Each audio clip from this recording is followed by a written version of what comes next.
Good news, I got over 800 views on all my videos in YouTube Studio. Give me 1,000 views in the next 2 days.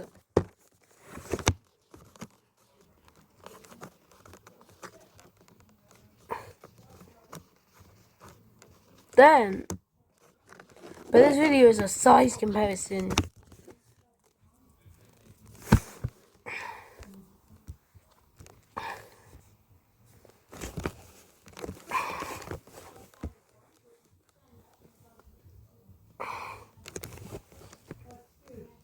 So a phone screen is 2.54 centimeters per inch. So if you multiply it by 6, you'll get around. So the phone screen's about 13 centimeters. So, but for the purposes, let's say this is 10 centimeters.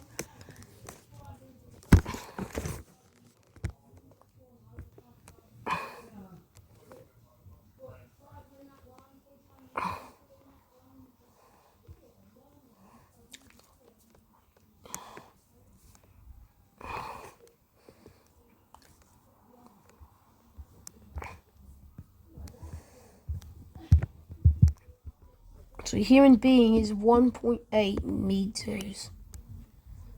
And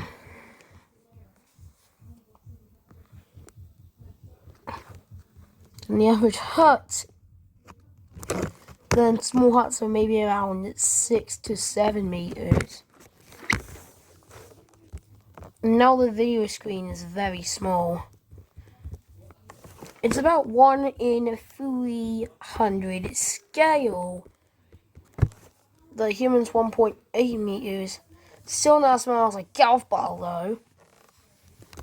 But then we get to the average one-story house.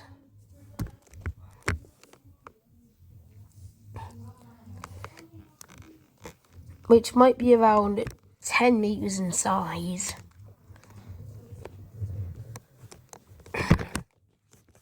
Well, a two-story house might be around 20 meters in size.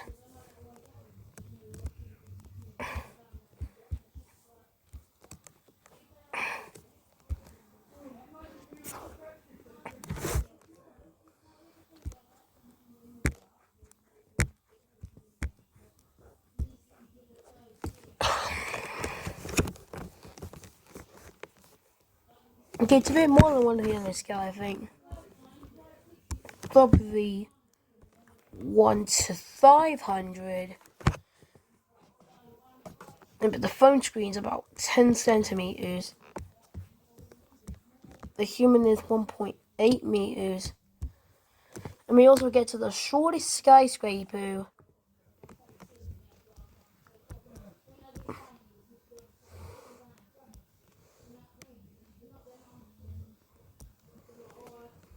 So basically, the smallest skyscraper is 12 meters. No, not 12 centimeters, 12 meters. Now we get to the point where the tablet screen is only about 1 pixel wide.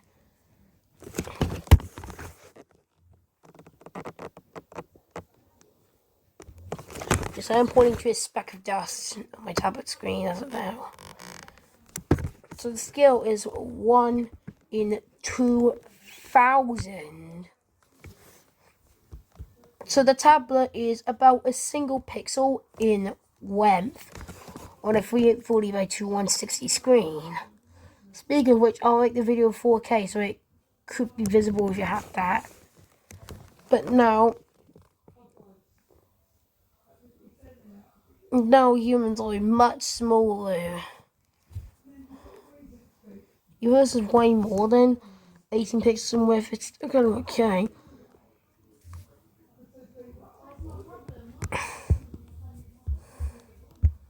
So, this one-story house, this one-floor house is 10 meters. The skyscraper is 12 meters. Sitting on you as well.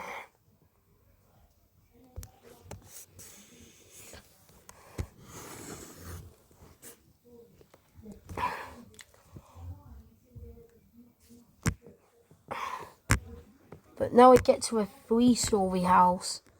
It might be a bit taller, maybe at maybe 35 meters. So your tablet screen is not very visible by this point, I assume. And the scaling might be inaccurate.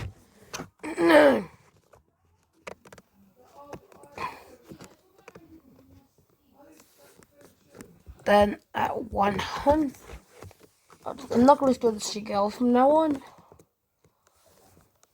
But now the tablet screen can't be seen. And this is what a human would look like. It would look like a little tiny dot.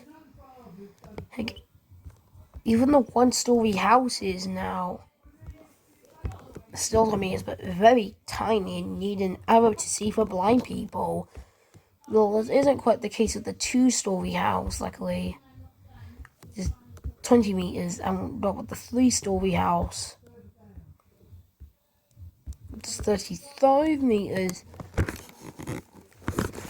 But then we get to a very tall. And now we get to my house, which is, I'm not going to reveal the name. It could be GCH. Don't ever find out the name.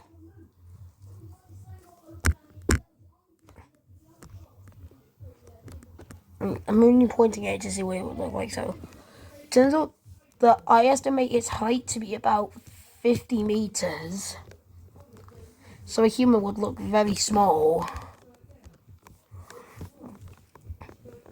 Now your tablet screen, I did say it might not be visible, but I changed my mind. It's about a single pixel in size if you can get close enough to it. Because we look very, very closely into the pixels, you might be able to see it.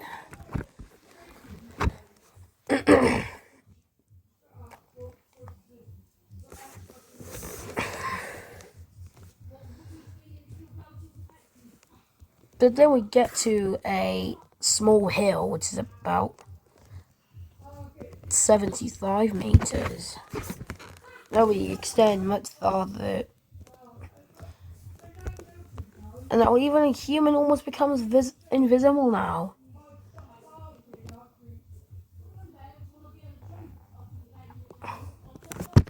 So basically,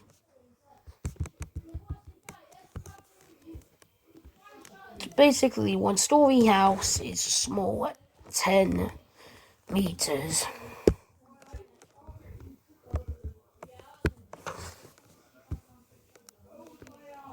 But the 2-story house is 20 meters.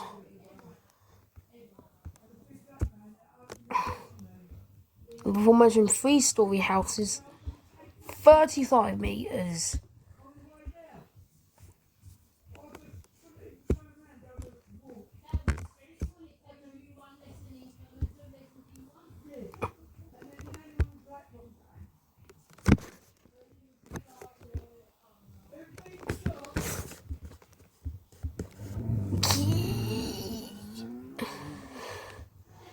And GCH unknown. I'll only reveal its height. It's about 50 meters. So suddenly a human is almost invisible. Oh, yeah, it's nearly invisible to the naked eye at this point. Probably over 1 in 25,000 more like.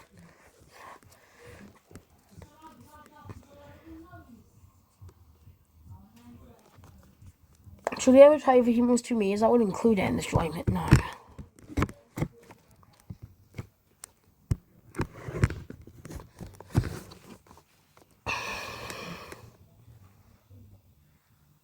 Then we get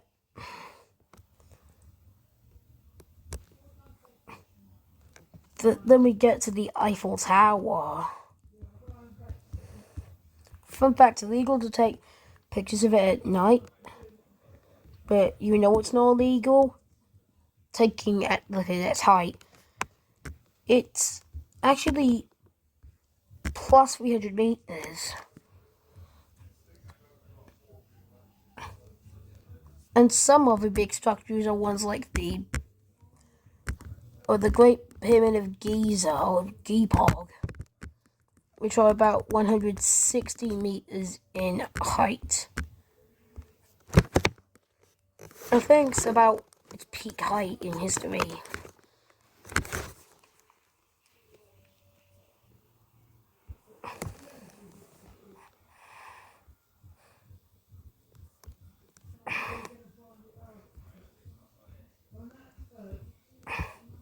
Now it's only 455 feet, so it's now 140 meters. Yeah.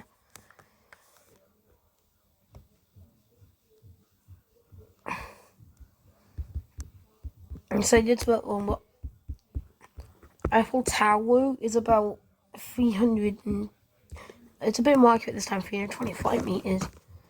But then we get to the Burj Khalifa.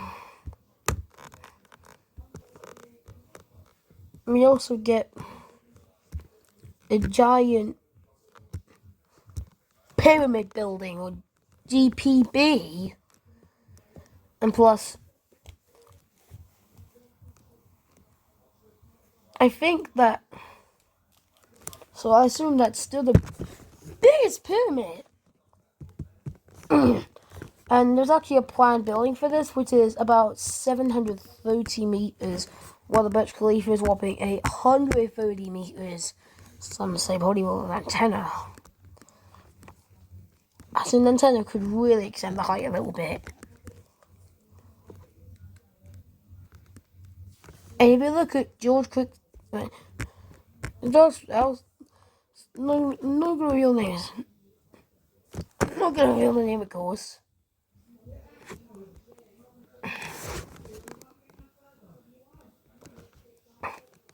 So it's about 50 meters, and humans are nowhere near visible at this point. And they're only possibly a single pixel in size, only in a higher quality though.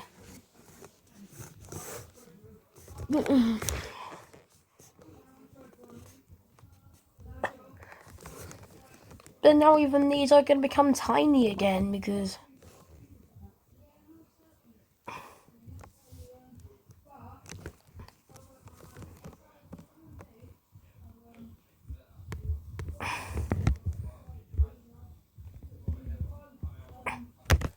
the Burj Khalifa is 800. Actually, it's a bit 128 meters. Like, it's still considered 830, but yeah.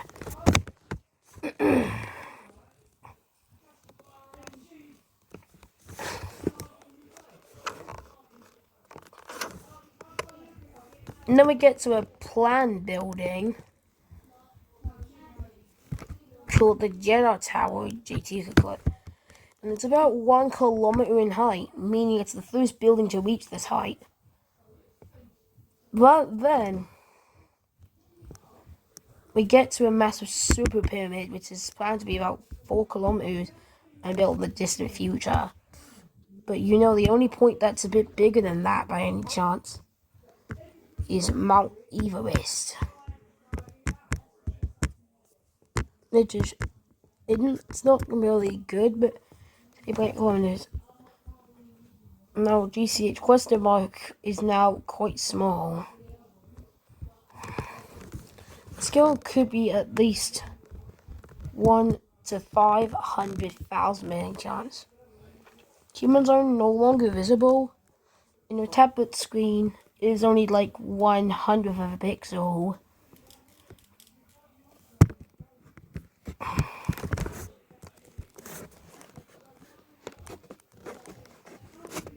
And then we get Foldy, and then we get Foldy, and then we get to Foldy after 35 folds. No! So yes, Foldy can technically be the tallest character in the show, in T-Bot.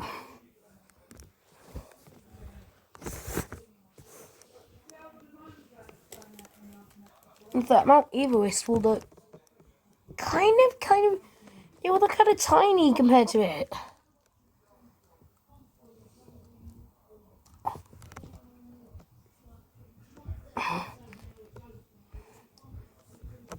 Then we get to the Burj Khalifa.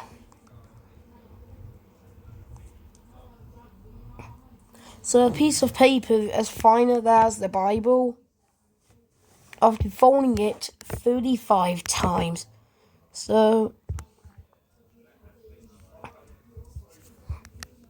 it would be about 210 miles in height.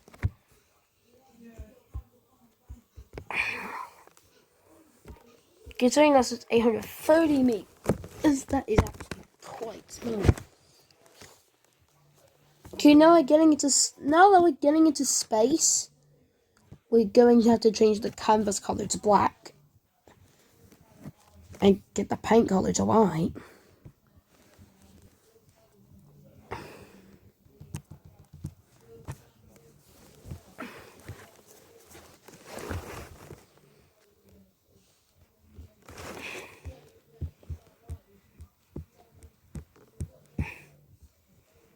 The Mount Everest is still somewhat visible at 8.848 kilometers, but the piece of paper folded that much would be 210 miles, or about 376 kilometers.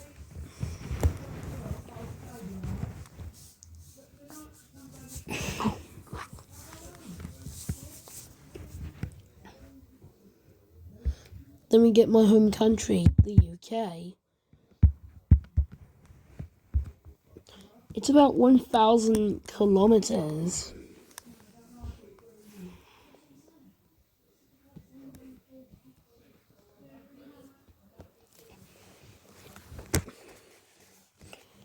And now all the paper is barely visible, along with the UK.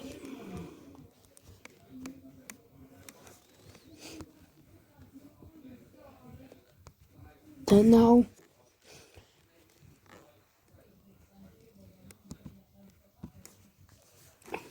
so Pluto's about maybe 2,400 kilometers, while Hormy is 2,422 kilometers. Then we get to the moon, which is 3,500 kilometers.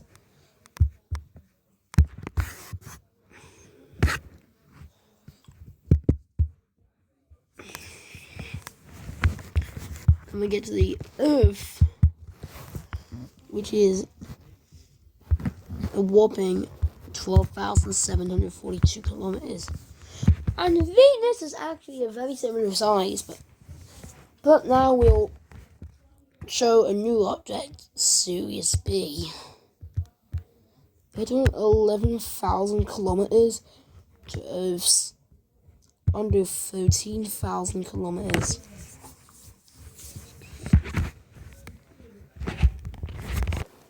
But now we get to the planet Cancer 25e.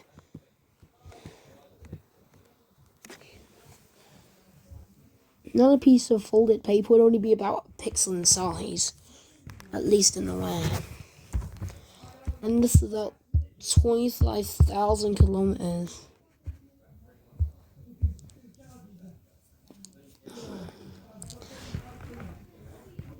Like, it would look as small as a grain of dust.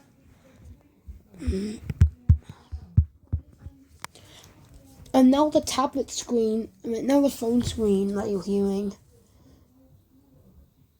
would be very, very small and 1 in 100,000s of a pixel. Which is small. But then we get to a somewhat religious belief called Neptune. It's 49,000 kilometers, and its big brother, Uranus, I'm trying to not make an arse joke.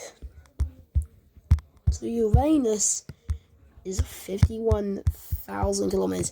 Imagine if your bumhole was that big. Your farts would gas out the earth immediately.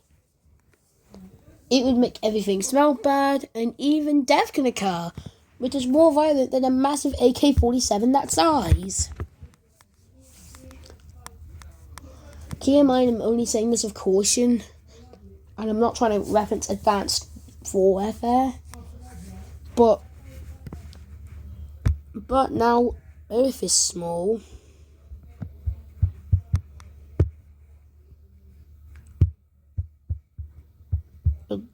Along with Cat 325E.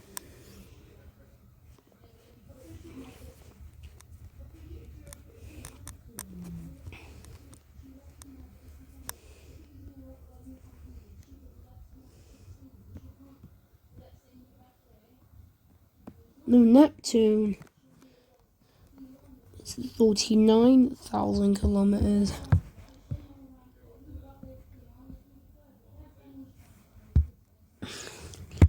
No way! Plus Uranus is 51,000 kilometers.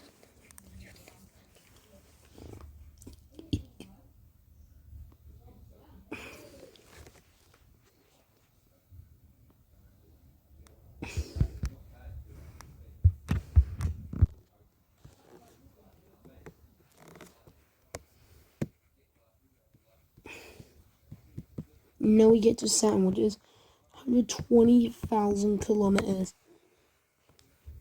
Then a little bit bigger than that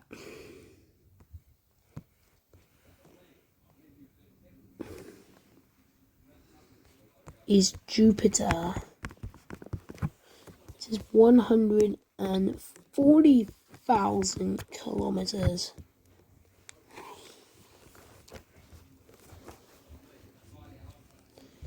And what stands out is our sun.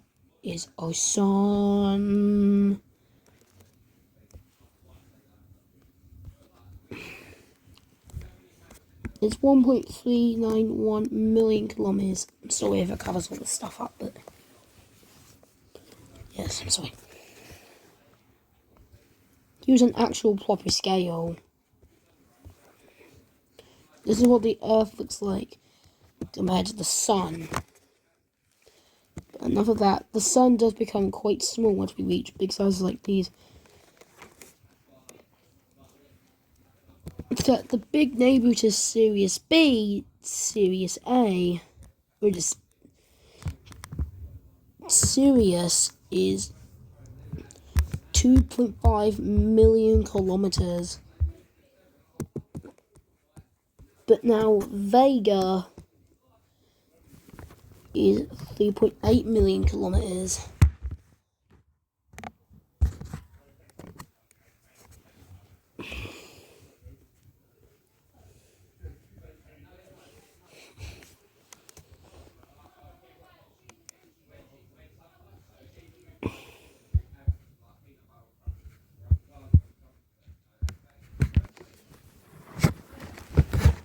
It's about 2.5 million kilometers.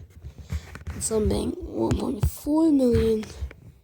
And Vega being 3.8. Well, this next star, Pollux, is 11 million kilometers.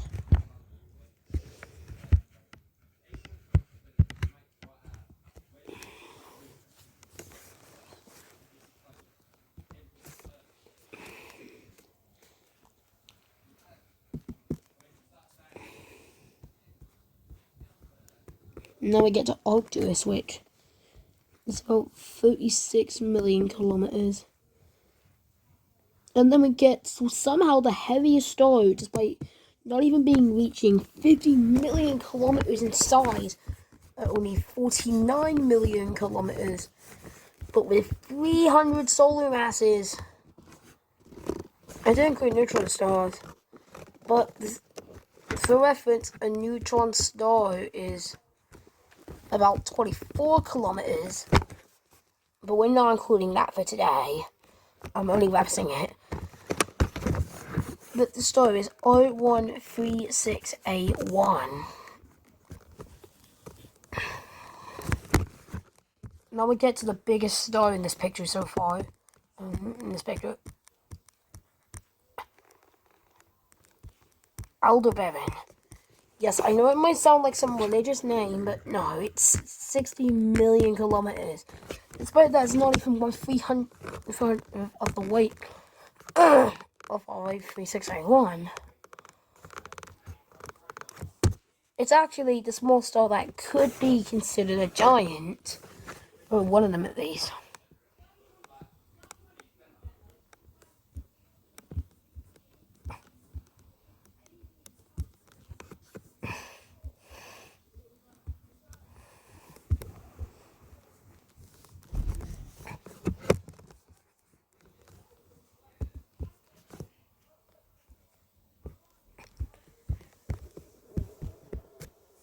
Nobody's overstood.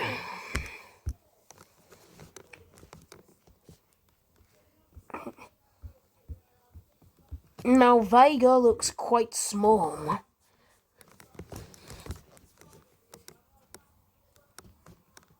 Then now it gets the big star Rigel, which is around 109 million kilometers, and then we get to this big star called Gatcrux,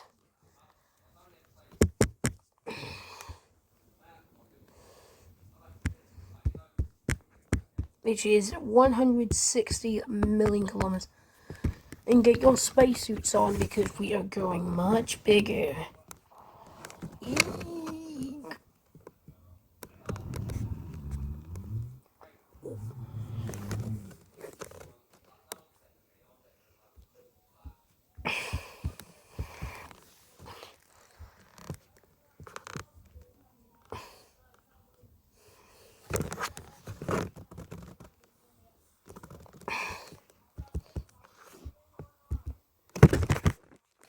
Okay, so now we got Deneb, which is 315 million kilometers. Now it's Pollux that looks tiny,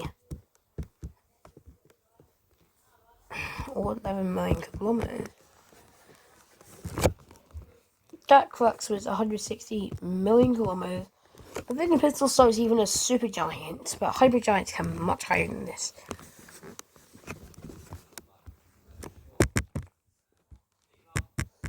Now the sun is only about a single pixel, and plus, I don't know, star Polaroids.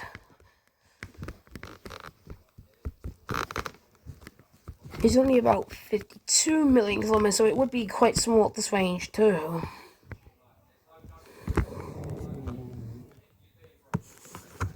But this is about 420 million kilometers.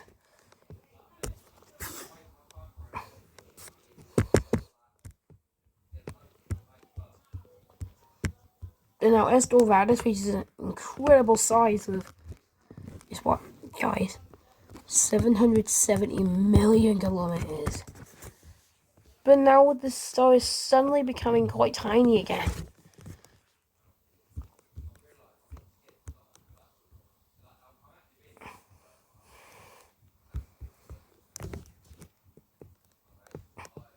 And Antares is set to explode within at least 10,000 years or so. And Betelgeuse could have exploded for all we know. But this is about 1 billion kilometers from all we know.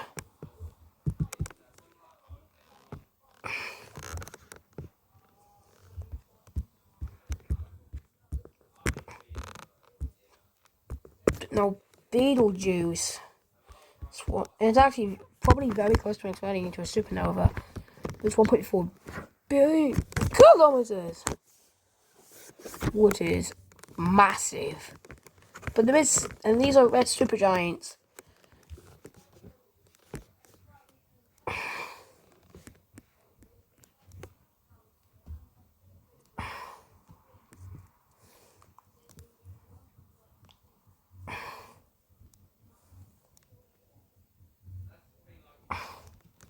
And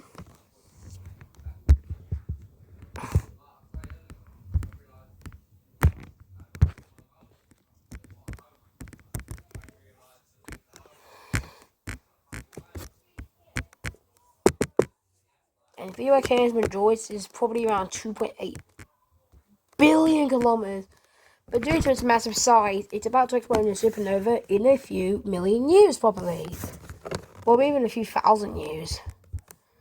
And a slightly bigger star, and the biggest one we know of, is Stephenson.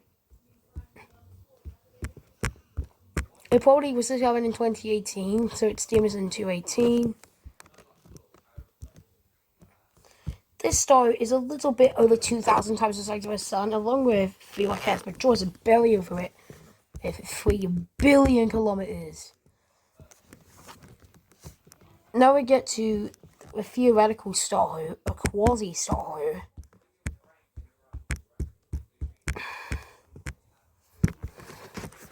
Which could be around 10 billion kilometers. But now suddenly these two stars have become quite tiny, along with the quasi-star.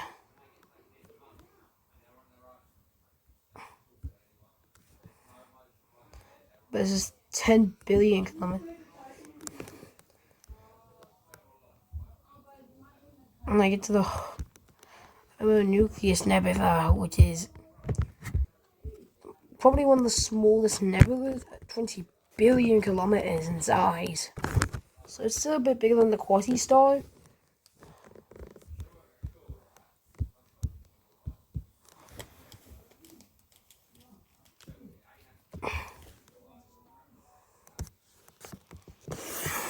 Then absolutely ginormous and fills up the entire screen is the Stingray Nebula.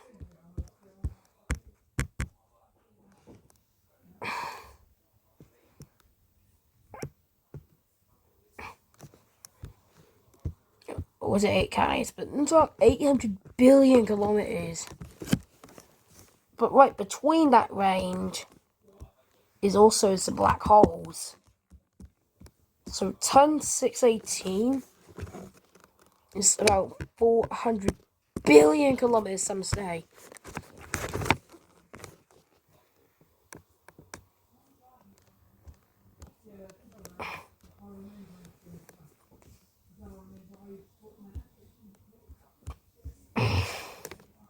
Now a quasi-star looks extremely tiny.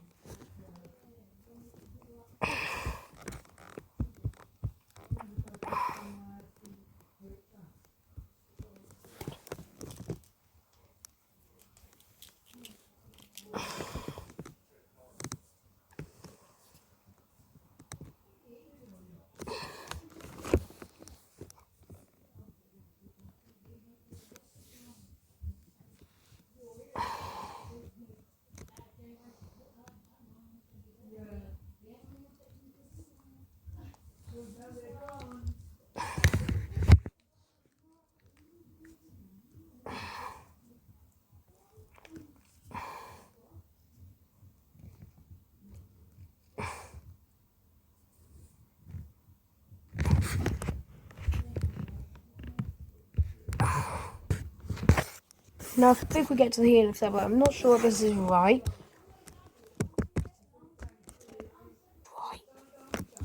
Okay, did some research and I found out that it weren't about 3 light years.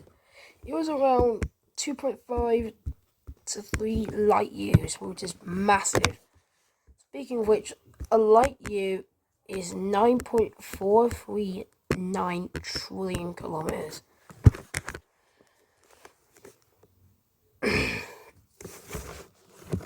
And that little bit is actually the Oort cloud, which is about 15 trillion kilometers, or about maybe 1.6 light years.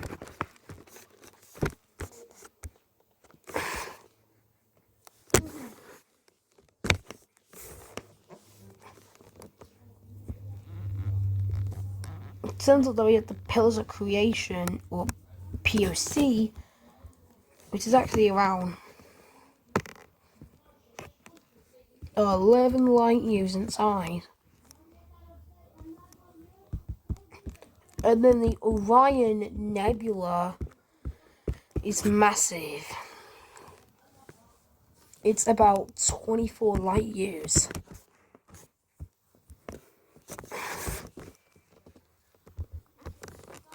And then we get the smallest galaxy.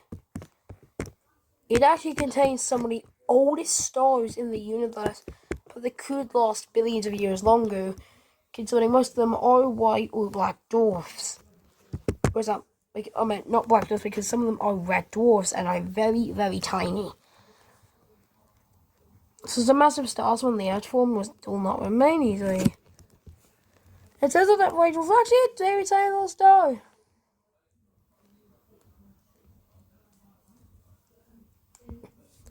Oh well, it turns out that's about 300 light years, and the Orion Nebula is 24, so it is of course visible, along with the Pillars of Creation.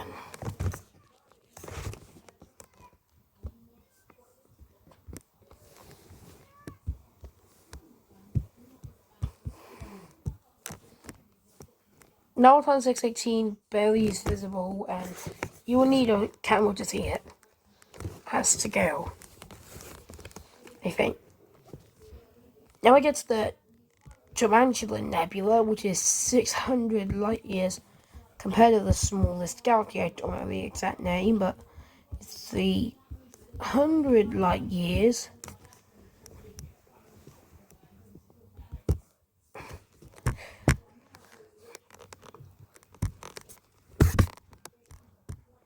The NGC 604, which is the largest nebula, is 1.5 thousand light years. They compare it to the SMC, which is about 7,000 light years across.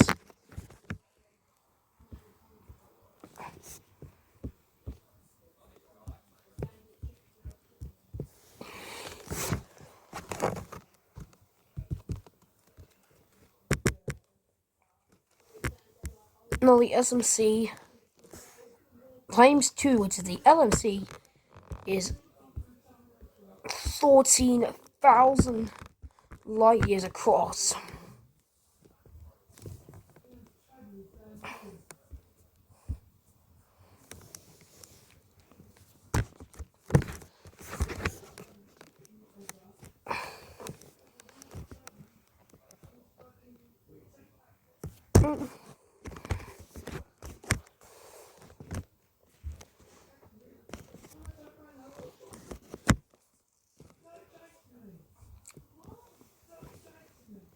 And then a bit bigger than that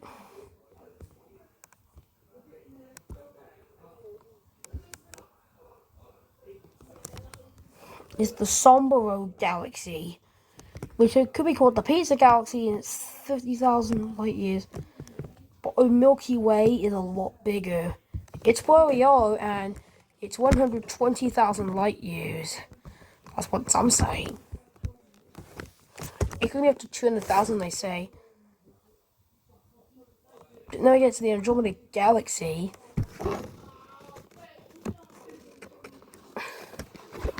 Which is 200,000 light years across, and is even set to collide with the Milky Way Galaxy in about 5 billion years, when the sun is slowly starting to collapse into its giant form, and then eat up the Earth in like 7 billion years until it finally explodes into death. Uh-oh.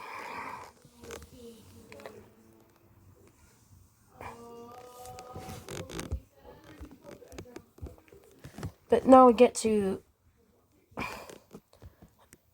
IC 1101, which is actually 6 million light years, and the Milky Way Galaxy isn't even that visible, but it's 120,000 light years. And then we get to the biggest galaxy, which is 16 million light years across. But then between that side It's the local group, which contains a bunch of other galaxies, including Andromeda. That's about 10 million light years across. We also have, technically, it could be a galaxy, but about 2029 is about 7 million light years across.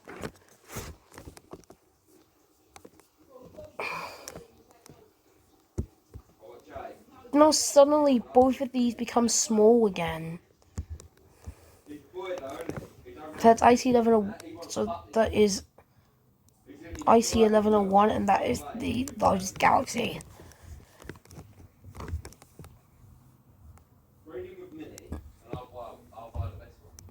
Then we get to the Butestoid, which is 250 million light years. I'm sorry for the train sound, but the Eridanus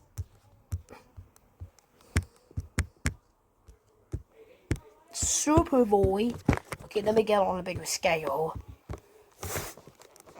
The Butestoid or B-Void is possibly up to 300 million light years across. But the Eridanus Supervoid is 500 million light years. So is our local group, Laniakea, which is our biggest local group. The local group looks kind of small compared to this. You also have the local, you also have the Virgo supercluster.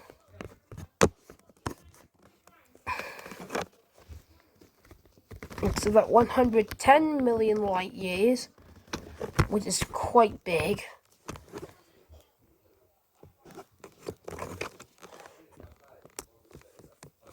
I compare those three things, and then we get to the Estes supercluster complex, which is 1 billion light years in size.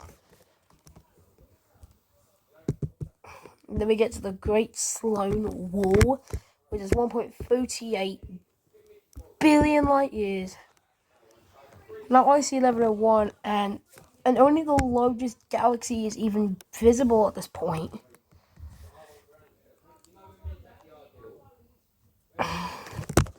But you'll know there's some things bigger out there.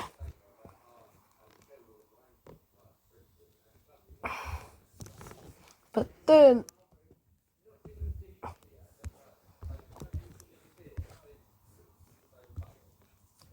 we can get to the Hercules Corona, or the Great Wall, whatever it's called, and it's about 10 billion light years, but we all know there's something bigger out there.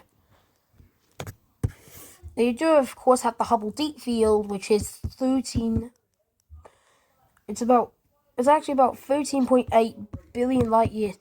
But the reason why we can't get any bigger than this is because that's the furthest we can get at the speed of light. Actually, it's around 13 billion light years. But because we can't travel faster than the speed of light, it means we can't do it.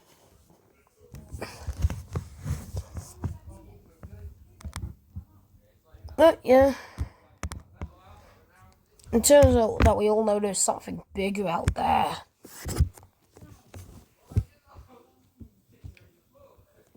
Now the Great Sloan Wall is relatively small compared to this.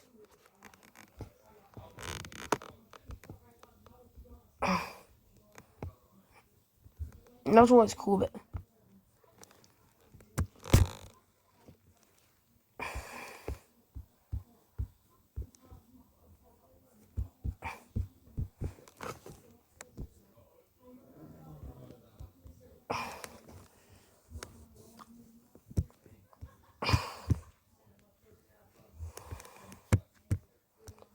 we've observed about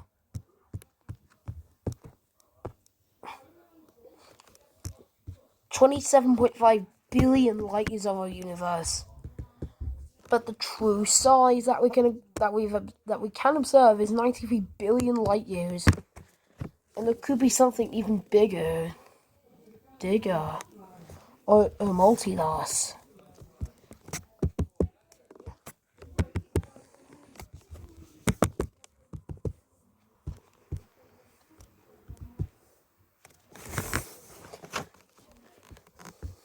Keep on, this is 45 minutes long.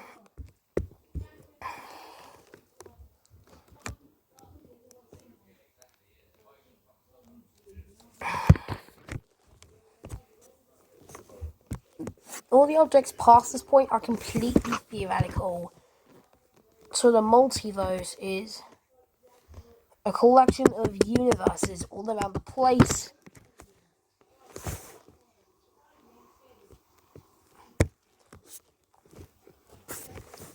But the Gigaverse is a place with a collection of universes and multiverses, surprisingly. But now the Terraverses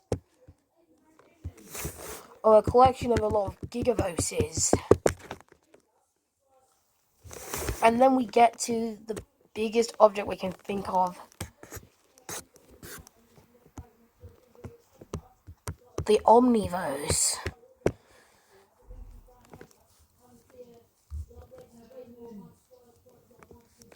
Which is a collection of Terraverses.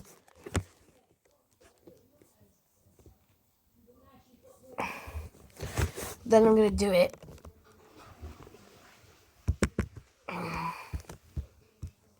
Big Chungus.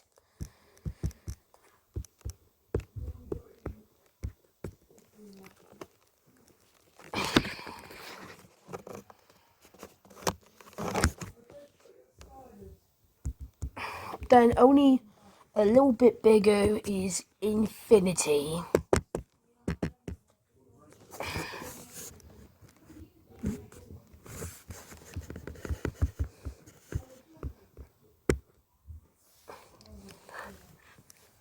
Oh, even though Infinity is not infinite, technically.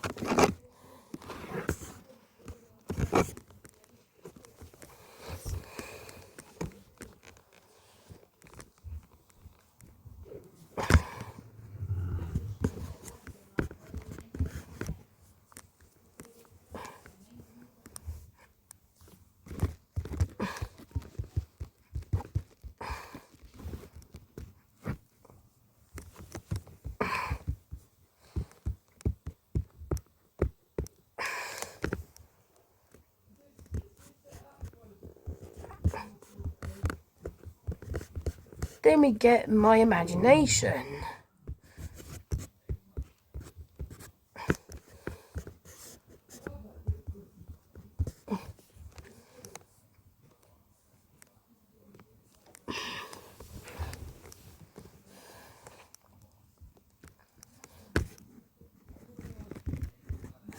Then I get my mother's. Then this is the second biggest thing, my mom's love.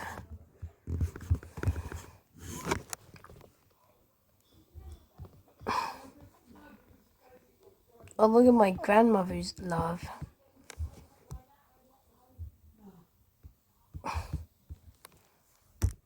Okay, this is the second longest video I've made, so please watch it. Goodbye.